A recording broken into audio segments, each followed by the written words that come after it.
Hello guys, welcome to Dikshit tutorials, India's learning platform. तो guys, आज से हम EMRS का बैच जो हमने कल इंट्रोड्यूस किया था, आज हम उसकी पहली क्लास लेके आ चुके हैं। हम नॉलेज ऑफ ICT की पहली क्लास लेके आ चुके हैं। जैसा कि हमारा शेड्यूल था कि 11 AM और 7 PM पर क्लास, लेकिन 11 AM पर कुछ टेक्निकल इश्यू की वजह से क्लास नहीं हो पा रही है, जिसकी वजह से अब 7 PM पर क्लास होनी है ये वाली। ठीक है, तो आज हम नॉलेज ऑफ ICT के बारे में हम पढ़ेंगे। Knowledge of ICT। देखिए, कोई सी भी सब्जेक्ट शुरू करने से पहले, कोई सी भी शुरू करो उसके बारे में पहले उसका सिलेबस जानो। सिलेबस का एनालाइज करना बहुत ही जरूरी होता है आज के समय पे, क्योंकि अगर आप सिलेबस का एनालिसिस नहीं करोगे तो आपको नहीं पता चलेगा कि हमको किस दिशा में पढ़ना है। देखिए, पढ़ते बहुत हैं, लेकिन राइट डायरेक्शन में कौन पढ़ रहा है ये महत्वपूर्ण माना जाता है। तो इसलिए हम पहले सिलेबस का एनालाइज करेंगे। सिलेबस के एनालाइज के बाद उस राइट डायरेक्शन की ओर हम अपने कदम बढ़ाएंगे, क्योंकि इस बार हमें EMRS हॉस्टल वार्डन की भर्ती बिल्कुल क्लियर करनी है। ठीक है, जब तक तोड़ेंगे नहीं, जब तक छोड़ेंगे नहीं। ठीक है, देखिए, नॉलेज ऑफ ICT का अगर हम सिलेबस की बात करें, देखिए सिलेबस में जो दे रखा है ऑफिशियली कि सिलेबस नॉलेज ऑफ ICT का जो एक टॉपिक बुक दे रखी है, या फिर बोला जाए तो एक सब्जेक्ट दे रखा है, उस सब्जेक्ट के अंदर क्या क्या टॉपिक दिए गए हैं। ठीक है, ठीक है, देखिए सिलेबस की अगर हम बात करें, ठीक है, तो पहला है fundamental of computer system. Fundamental of computer system. ठीक है, वहीं अगर दूसरा जो देखा जाए वो है basic operating system. Basic operating system. ठीक है, और जो थर्ड है वो है MS ऑफिस। MS office. ठीक है, जो फोर्थ टॉपिक है वो है keyboard shortcut. Keyboard shortcut and there uses.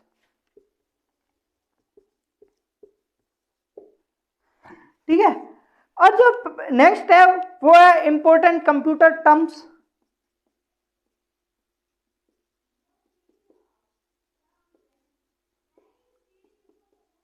Computer terms and abbreviation.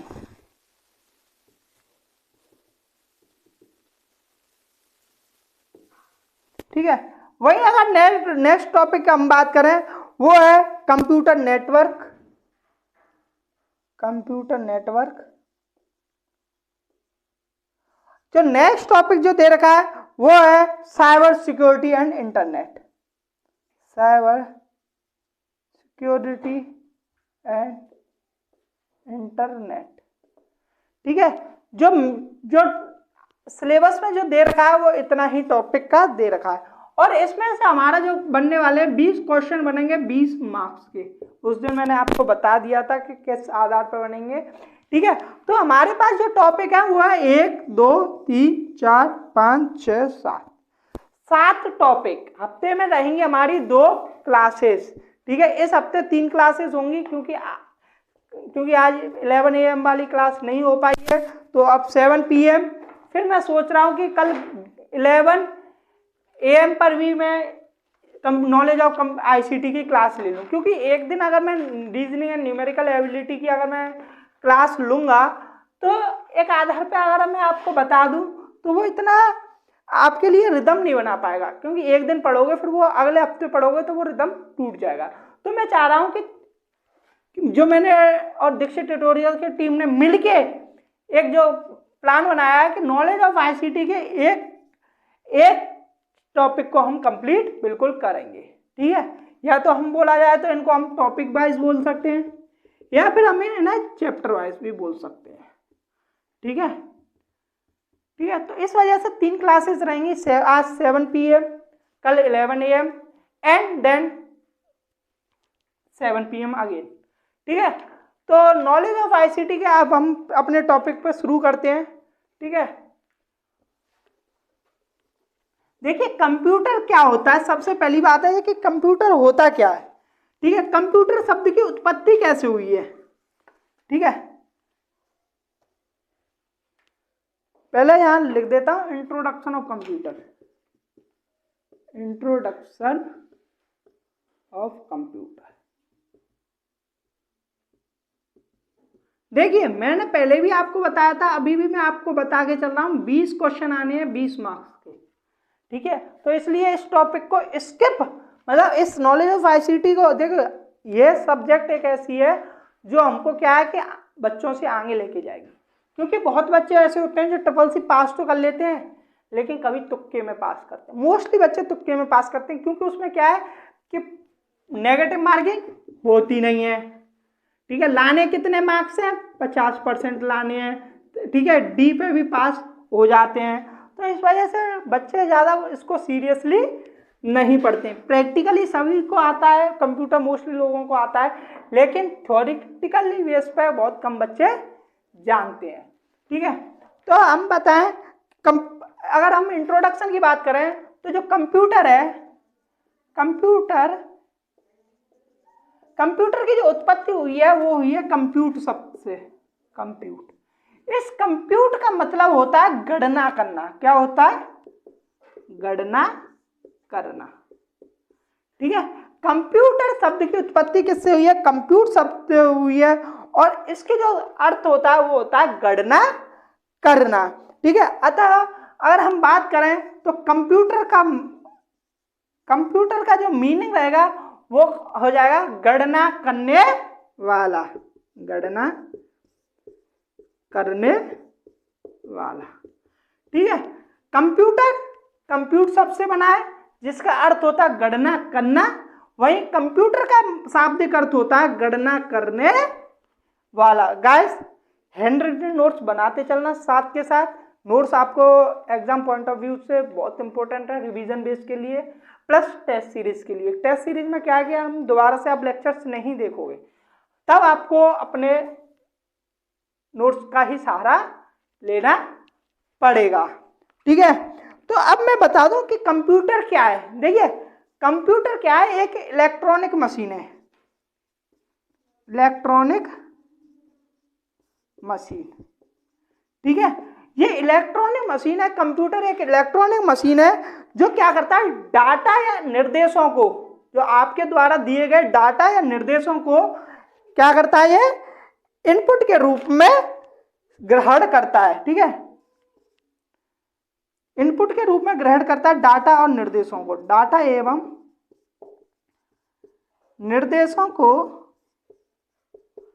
Input के तौर पर ग्रहण करता है, ग्रहण करता है। अब देखिए ग्रहण करता है, फिर क्या करता है, इस ग्रहण करने के बाद जो यहां लिख देता हूं, इसका फिर विश्लेषण करता है, विश्लेषण करता है।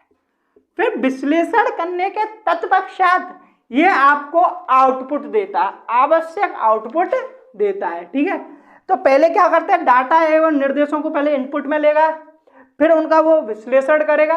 विश्लेषण इतना सटीक तरीके से करता है, ठीक है, कि बिल्कुल त्रुटिपूर्ण रहित रहता है। ठीक है, त्रुटि तभी आ पाएगी, गलती तभी आ पाएगी या तो मानवीय हस्तक्षेप की वजह से कोई भी गलती हो गई हो उसमें, ठीक है, डिवाइस में, या फिर वायरस आ गया हो। ठीक है, बट वायरस के लिए एंटीवायरस भी है। ठीक है, तो एंटीवायरस का प्रयोग करके वायरस को हटा सकते हैं। ठीक है, तो क्या है कि कुछ मानवीय गतिविधियों के आधार पर ही गलत हो सकता है, या तो तुम इनपुट गलत दे रहे हो तो इस वजह से वो आउटपुट गलत देगा। ठीक है, इनपुट आपने जो इनपुट दिया है, आपने जो डाटा दिया है उस हिसाब से आपको आउटपुट सही देगा वो, लेकिन आपने इनपुट ही गलत दिया है तो इसमें ये क्या कर सकता। तो देखी जाए तो ये त्रुटिपूर्ण रहित रहते हैं। ठीक है, इस विश्लेषण के करने के बाद क्या करता है, ये आवश्यक परिणामों को, यहां लिख देता हूं, आवश्यक परिणामों को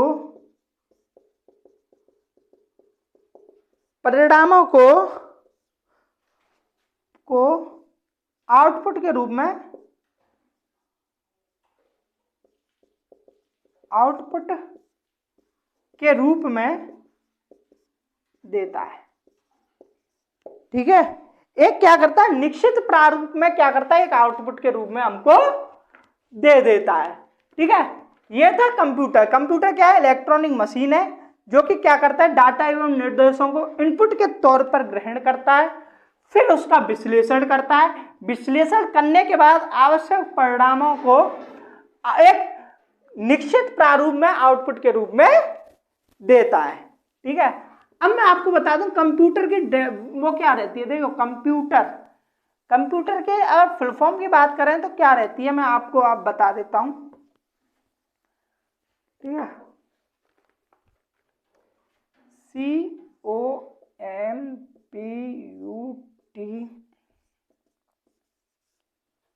देखिए, C फॉर होता कॉमनली, O फॉर आता ऑपरेटेड, M फॉर होता मशीन, P फॉर होता पर्टिकुलरली। ठीक है, U फॉर होता यूज्ड फॉर, T फॉर होता टेक्निकल, E फॉर होता एजुकेशन एंड R फॉर होता रिसर्च। ठीक है, ये होता है कंप्यूटर की full form. C for commonly, O for operated, M for machine, P for particularly, U for used for, T for technical, E for education and R for research. ये क्या है, ये कंप्यूटर की फुल फॉर्म है। ठीक है, कभी कभी आ जाता है एग्जाम में T फॉर क्या होता है, ठीक है, M फॉर क्या होता है, P फॉर क्या होता है, तो कभी कभी क्वेश्चन बन जाती है। देखो हमारा जो टारगेट है 20 आउट ऑफ 20 जो आने हैं उसमें से हमारा 18 प्लस का टारगेट है और हम इसको अचीव करेंगे। ठीक, कोई भी टॉपिक हमसे बाहर नहीं जाएगा, चाहे वो टॉपिक कितना भी बोरिंग क्यों ना हो, हम फिर भी वो करेंगे। इंटरेस्टेड टॉपिक को तो हर कोई करता है, ठीक है, और हम बोरिंग को भी करेंगे, कोई दिक्कत नहीं है, क्योंकि हमें 18 प्लस मार्क्स गेन करने हैं। ठीक है, तो कंप्यूटर की ये थी फुल फॉर्म। ठीक है, अगर मैं आपको बता दूं कंप्यूटर के इतिहास कैसा रहा था। देखिए, कंप्यूटर की सीधी उत्पत्ति नहीं हुई थी, उससे पहले भी कुछ आविष्कार हुए थे। ठीक है, मैं आपको बता देता हूं।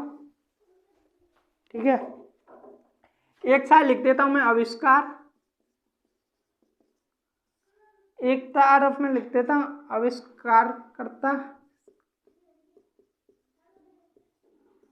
वही यहां लिख देता हूं सन। कौन सी सन में क्या आविष्कार हुआ था। ठीक है,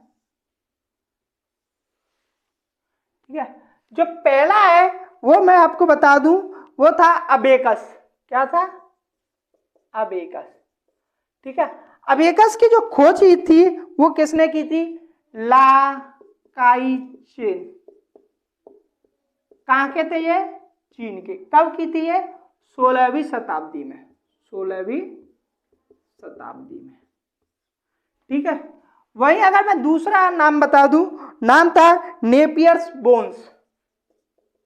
नेपियर बोन्स। ठीक है, नेपियर्स बोन्स था और इसकी जो खोज की थी वो की थी जॉन नेपियर ने। जॉन नेपियर जॉन नेपियर थे वो थे वहां के स्कॉटलैंड के। कहां के थे, स्कॉटलैंड। ठीक है, स्कॉटलैंड थे और इन्होंने सन 1617 ईस्वी में इसकी क्या की थी, खोज की थी। ठीक है, वहीं अगर मैं तीसरे आपको बता दूं, वो थे स्लाइड रूल। देखिए, स्लाइड रूल की जो खोज की थी वो की थी विलियम ऑर्ट्रेड ने।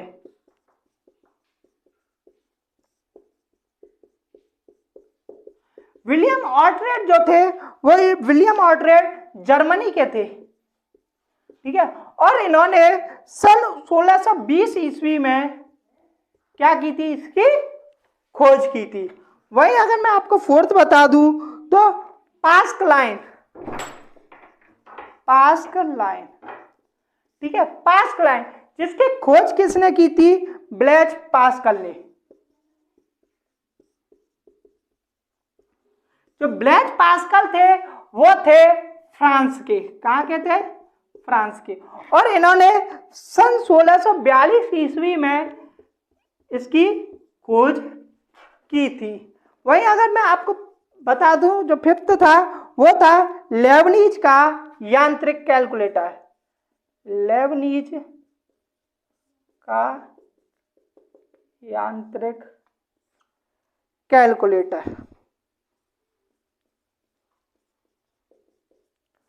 ठीक है। और जो इसके जो खोज की थी वो किसने की थी, गॉटफ्रेड वॉन लेबनीज, ठीक है। गॉटफ्रेड वॉन लेबनीज जो कि जर्मनी के थे, कि कहाँ के थे, जर्मनी। सन 1671 ईस्वी में इन्होंने इसकी खोज की थी, ठीक है। जो सिक्स था, ठीक है, जो सिक्स था वो था जैकोबस, जैकोबस लूम, ठीक है। जैकोबस लूम की जो खोज की थी वो की थी जोसेफ मेरी जैकार्ड, जोसेफ मेरी जैकार्ड, ठीक है। और जो जो थे जोसेफ मेरी जैकार्ड वो फ्रांस के थे, कहाँ के थे, फ्रांस के थे। और 1801 ईस्वी में इन्होंने क्या किया, इसकी खोज की थी, ठीक है। तो ये आविष्कार करता और सन, ठीक है। अभी ये कंप्लीट नहीं हुआ, अभी और बताने हैं मुझे, ठीक है।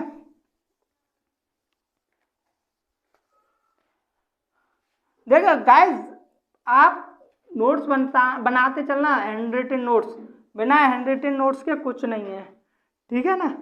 कराएंगे, बढ़िया कराएंगे, आपको अच्छा कंटेंट प्रोवाइड कराएंगे, इसकी हम फुल गारंटी आपके साथ लेते हैं, ठीक है। फिर आता है जो सेवंथ था वो था difference engine, difference engine. Difference engine की जो थी वो की थी चार्ल्स बेबेज ने, इंग्लैंड के थे चार्ल्स बेबेज, ठीक है, इंग्लैंड के, ठीक है। और जो इन्होंने क्या कब की थी, 1822 ईस्वी में इन्होंने क्या किया, इसकी खोज की थी। वहीं अगर मैं एट्थ आपको बता दूं, ठीक है, analytical engine, analytical engine, analytical engine की जो खोज थी वो की थी चार्ल्स बेबेज ने। किसने की थी, चार्ल्स बेबेज ने। चार्ल्स बेबेज कहाँ के थे, इंग्लैंड के थे। और 1833 ईस्वी में इन्होंने क्या किया, इसकी खोज की थी, एनालिटिकल। देखो, डिफरेंस इंजन का भी चार्ल्स बेबेज ने खोज की थी 1822 में, एनालिटिकल इंजन की भी खोज किसने की थी, चार्ल्स बेबेज ने 1833 ईस्वी में। अगर मैं 9th पॉइंट की अगर अब बात करूं, ठीक है, टैबुलेटिंग मशीन, टैबुलेटिंग मशीन, ठीक है। टैबुलेटिंग मशीन की जो खोज की थी वो अमेरिका के थे, और हरमन हॉनोरिथ, हरमन हॉनोरिथ कहाँ के थे ये, अमेरिका, ठीक है। और इन्होंने जो की थी वो की थी 1839 ईस्वी में, ठीक है। कब की थी, 1800, ठीक है, 1889 है ये, ठीक है। 1889 ईस्वी में इन्होंने क्या की थी, इसकी खोज की थी, ठीक है। इसके बाद आता है time mark one. Mark one की जो खोज की थी वो किसने की थी, अमेरिका के ही थे, वो थे हार्वर्ड आइकन। कहाँ के थे ये, अमेरिका। और इन्होंने सन 1944 ईस्वी में क्या की थी, इसकी खोज की थी। वहीं अगर मैं 11वां आपको बता दूं, ठीक है, एनिएक, एनिएक, एनिएक यहां लिख देता हूं ENI, ठीक है, एनिएक। एनिएक की जो की थी वो 2 लोगों ने मिलकर की थी और वो दोनों ही अमेरिका के थे। मैं आपको बता दूं वो कौन थे, जेपी अकल्ट, जेपी अकल्ट और जॉन माचली।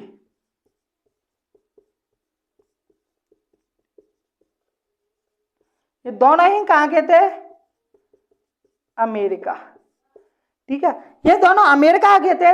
सन 1946 में इन्होंने क्या किया था, इसकी खोज की थी, ठीक है, ठीक है। अब आता है एडसेक, क्या कौन सा आता है, एडसेक, मैं यहां बता देता हूं एडसेक।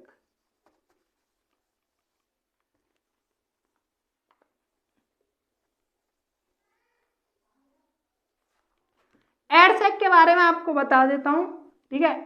एडसेक की जो खोज की थी वो यूके के ने की थी, एडसेक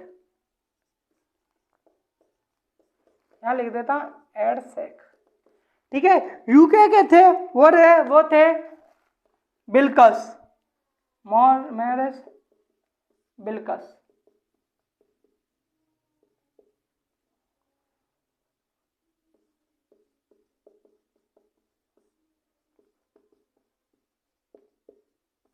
मॉरिस बिल्कस थे, ठीक है। और इन्होंने 1949 में ही क्या की थी, इसकी खोज कर दी थी, ठीक है। अब आता है एडवेक, ठीक है, पहले था एडसेक, पहले था एनिएक, फिर था एडसेक, अब है एडवेक। क्या था, एडवेक, एडवेक।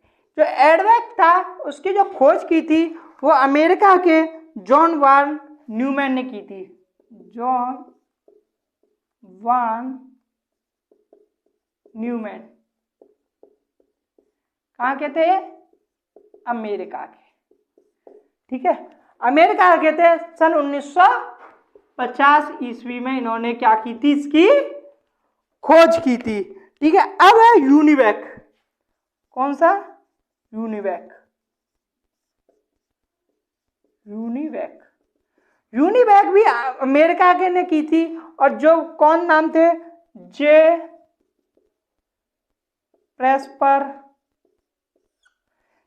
प्रेस्पर अकल्ट और जॉन माचली, दोनों ही कहां के थे, ये अमेरिका के थे, ठीक है। और सन 1951 में इन्होंने क्या की थी, इसकी खोज की थी। तो ये थे कुछ आविष्कार, ठीक है, उन आविष्कारकर्ताओं के नाम और उनके द्वारा की गई सन, किस सन में क्या आविष्कार किया गया था, ठीक है। कभी कभी जो क्या क्वेश्चन बन जाते हैं यहां से, इस वजह से मैंने आपको बता दिया, क्योंकि हम नहीं चाहते कि हमारा कंटेंट से बाहर कुछ भी जाए, क्योंकि जो हमारा टारगेट है वो 18+ का है इस सब्जेक्ट में, ठीक है, और हम इसको अचीव करके रहेंगे, ठीक है। चाहे फिर कुछ भी हो जाए, चाहे हमें कितना भी पढ़ना पड़े, कोई भी मैटर नहीं करता, क्योंकि कंटेंट में आपको बढ़िया प्रोवाइड करवाता हूं, कंटेंट में कोई भी कमी नहीं करता हूं। अब मैं आपको बता दूं कुछ कंप्यूटर की, मैं कुछ विशेषताएं आपको लिए बता देता हूं आज, ठीक है। कंप्यूटर की विशेषता आपको बता देता हूं। देखिए विशेषता,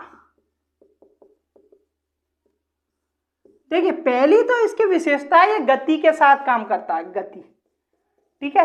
ये क्या करता है, गति के साथ काम करता है, और 1 सेकंड में ये क्या कर सकता है, लाखों गणना कर सकता है। और मैं इसकी जो स्पीड बता देता हूं, ठीक है। ये वर्तमान समय में क्या कर सकता है, 10⁹ सेकेंड, मतलब नैनो सेकेंड्स में क्या कर सकता है, ये गणना कर सकता है, गणना कर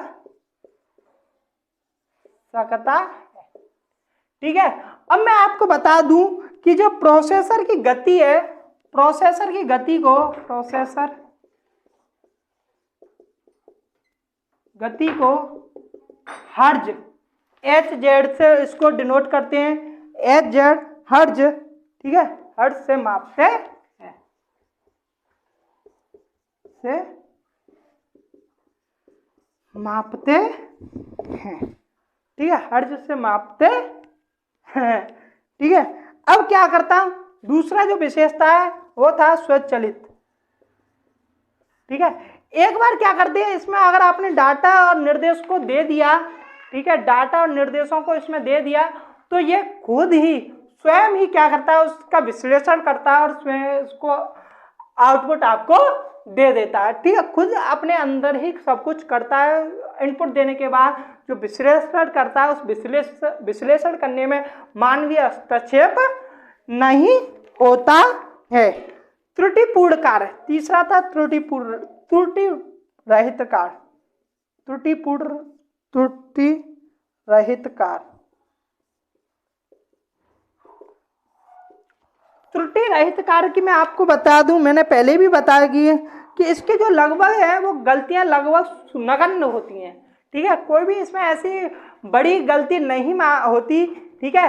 अगर कोई भी जैसे गलती होती है, या तो वो वायरस की वजह से होगी या फिर मानवीय गलतियों के कारणवश होगी, ठीक है। तो इसके क्या है, अपने अंदर या तो वायरस होगा तब इसमें जो गलतियां हैं उसकी संभावना बढ़ जाती है, या फिर जब वायरस आ जाए तब इसकी गलतियां की संभावना बढ़ जाती है। वैसे इसका जो गलती करने की जो क्षमता है, ठीक है, सामान्य तौर पर वो बिल्कुल नगण्य है, ठीक है। तो वो ऐसा नहीं रहता है, कोई भी गलती नहीं करता। अगर मैं चौथी आपको बता दूं, स्थायी भंडारण क्षमता, स्थायी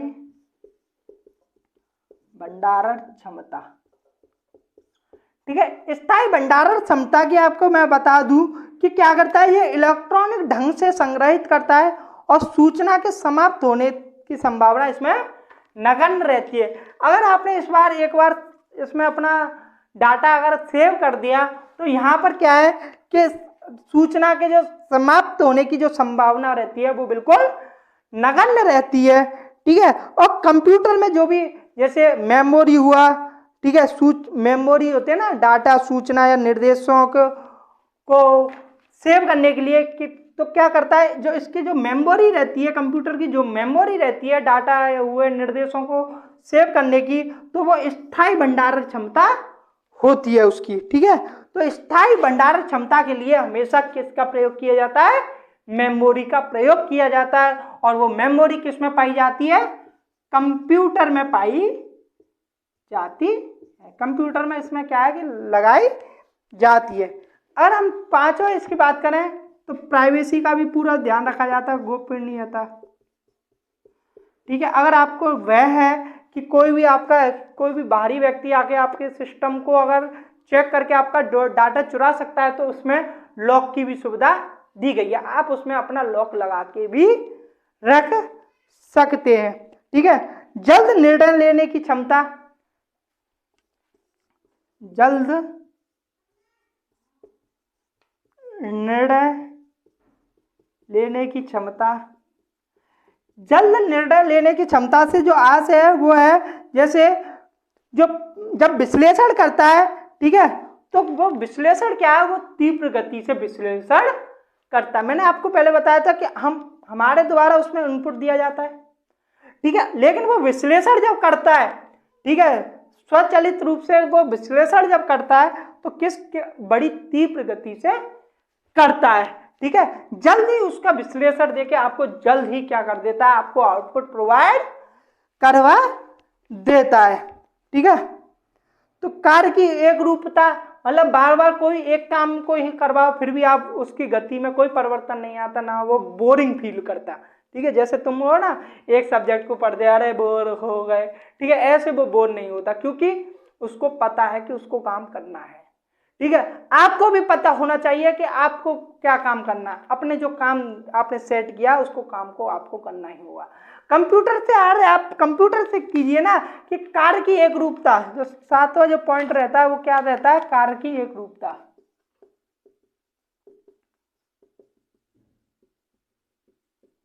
कारकी एक रूपता, मतलब बार बार कोई भी एक काम करवाओ लेकिन वो बोर नहीं होता, वो काम करता है, वो उसी स्पीड से काम करता है, उसी ढंग से काम करता है, ना उसके काम करने की क्षमता बदलती है, ना ही कुछ होता है। ऐसे ही अपने अंदर भी आप लेके आओ। अगर आपको सक्सेस होना है तो आपको अपने आप में बदलाव लाना पड़ेगा, एक रूपता लानी पड़ेगी, आपको कंसिस्टेंसी मेंटेन करना पड़ेगा, आपको डिसिप्लिन बनना पड़ेगा, डिसिप्लिन में रहना पड़ेगा। ठीक है, तो ये क्या थी, कार की एक रूपता थी। ठीक है, अब जैसे सामान्य अनुप्रयोग, कंप्यूटर के अनुप्रयोग कहाँ कहाँ किए जाते हैं वो भी मैं आपको बता देता हूँ। वैसे तो आपको पता ही रहता है कि आजकल कंप्यूटर कोई सा भी सेक्टर हो, ठीक है, हर सेक्टर में ये क्या किया जाता है, कंप्यूटर का आजकल प्रयोग किया जाता है। फिर भी मैं आपको एक बार लिखा देता हूँ। ठीक है, सामान्य अनुप्रयोग है। ठीक है, सामान्य अनुप्रयोग,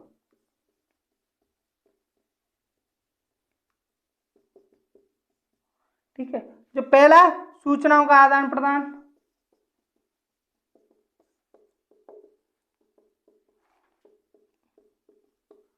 ठीक है, वहीं दूसरा वैज्ञानिक अनुसंधान,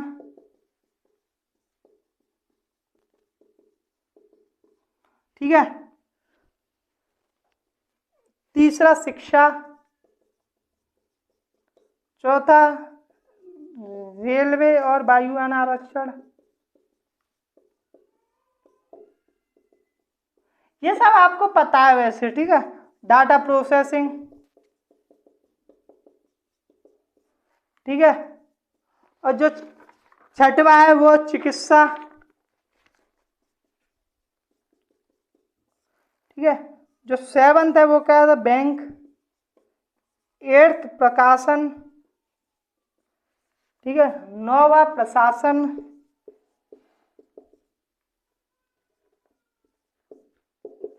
दसवां डिजिटल पुस्तकालय,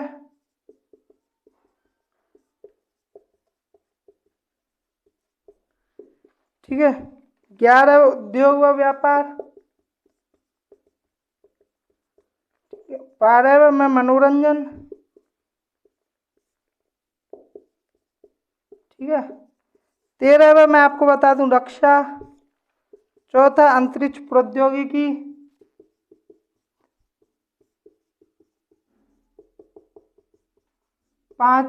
जो 15वां है वो है संचार। ठीक है, ये मोस्टली आपको पता थी। ठीक है, फिर भी मैंने आपको क्या कर दिया, बता दिया है। ठीक है, कि सूचनाओं के आदान प्रदान में इसका प्रयोग किया जाता है, वैज्ञानिक अनुसंधान में प्रयोग किया जाता है, शिक्षा में प्रयोग किया जाता है, रेलवे और वायुयान आरक्षण में प्रयोग किया जाता है, डाटा प्रोसेसिंग में इसका प्रयोग किया जाता है, चिकित्सा में किया जाता है, बैंक में किया जाता है, प्रकाशन में किया जाता है, प्रशासन में किया जाता है, डिजिटल पुस्तकालय में किया जाता है, उद्योग व व्यापार में किया जाता है। ठीक है, मनोरंजन में किया जाता है, रक्षा में किया जाता है, अंतरिक्ष प्रौद्योगिकी में किया जाता है, संचार में किया जाता है, इत्यादि।